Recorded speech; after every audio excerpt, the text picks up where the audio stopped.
আসসালামু আলাইকুম রহমতুল্লাহ। সুপ্রিয় দর্শক মণ্ডলী, আশা করি আপনারা প্রত্যেকেই ভালো আছেন। প্রিয় দর্শক, আজকে এই ভিডিওতে আলোচনা করব রোজা ফরজ হওয়ার ইতিহাস। পবিত্র মাহে রমজান মুসলমানদের জন্য রহমত, বরকত ও মাগফিরাতের মাস।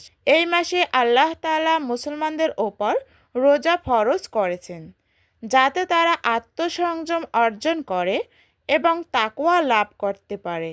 আল্লাহ তাআলা কোরআনে বলেন, হে ঈমানদারগণ, তোমাদের ওপর রোজা ফরজ করা হয়েছে, যেমন ফরজ করা হয়েছিল তোমাদের পূর্ববর্তীদের ওপর, যাতে তোমরা পরহেজগার হতে পারো।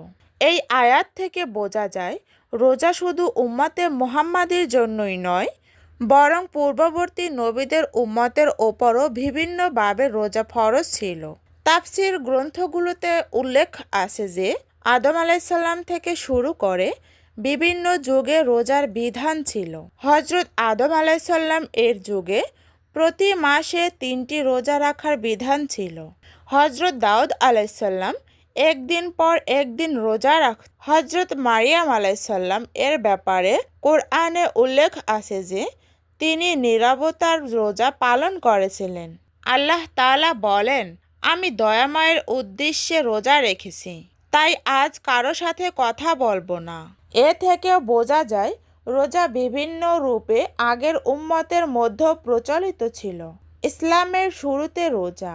হাদিসে বর্ণিত আছে, ইসলামের প্রাথমিক যুগে মুসলমানরা প্রতি মাসে 3 দিন রোজা রাখতেন এবং আশুরার রোজা পালন করতেন।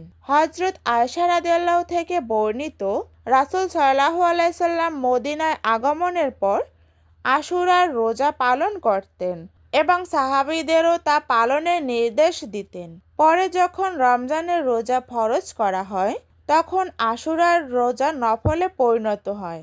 বেশিরভাগ ফকিহ ও মুহাদ্দিসের মতে রমজানের রোজা ফরজ হওয়ার আগে আশুরার রোজা ওয়াজিব ছিল।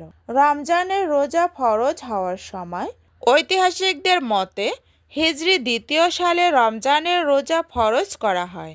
এ হিসাবে রাসূল সাল্লাল্লাহু আলাইহি সাল্লাম তার জীবনে মোট 9টি রমজানের রোজা পালন করেছেন।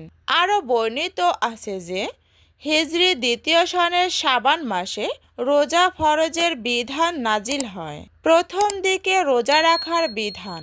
রমজানের রোজা যখন প্রথম ফরজ হয়, তখন মানুষকে কিছুটা ইচ্ছাধিকার দেওয়া হয়েছিল। আল্লাহ তাআলা বলেন, তোমাদের মধ্যে কেউ অসুস্থ বা সফরে থাকলে অন্য সময় তা পূরণ করবে, আর যাদের জন্য রোজা কষ্টকর তারা ফিদিয়া হিসেবে একজন গরিবকে খাদ্য দেবে।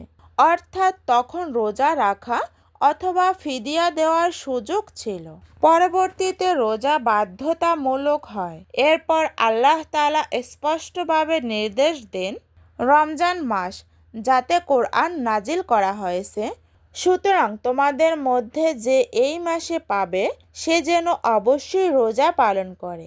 এই আয়াত নাজিল হওয়ার পর সুস্থ ও মুকিম মুসলমানদের জন্য রোজা রাখা ফরজ হয়ে যায়।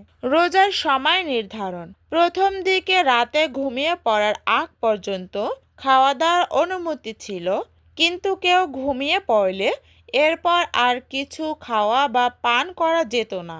পরে আল্লাহ তাআলা এই বিধান সহজ করে দেন এবং সুবহে সাদিক থেকে সূর্যাস্ত পর্যন্ত রোজার সময় নির্ধারণ করেন। আল্লাহ বলেন, তোমরা পানাহার করো যতক্ষণ না ভোরের শুভ্র রেখা রাতের কালো রেখা থেকে স্পষ্ট হয়ে যায়। এরপর রাত পর্যন্ত রোজা পূর্ণ করো। রোজার শিক্ষা। রমজান মাস মানুষের মধ্যে আত্মসংযম, ধৈর্য এবং ত্যাগের শিক্ষা দেয়। এই মাসে মানুষ নিজের নফসকে নিয়ন্ত্রণ করে আল্লাহর সন্তুষ্টি অর্জনের চেষ্টা করে। এভাবেই ধীরে ধীরে ইসলামে রমজানের রোজা ফরজ হয়েছে এবং আজ পর্যন্ত তা মুসলমানদের জন্য একটি গুরুত্বপূর্ণ ইবাদত হিসেবে প্রতিষ্ঠিত রয়েছে। আল্লাহ তাআলা আমাদের সবাইকে সঠিকভাবে রোজা রাখার এবং এই পবিত্র মাসের পূর্ণ বরকত লাভ করার তৌফিক দান করুন। আমিন।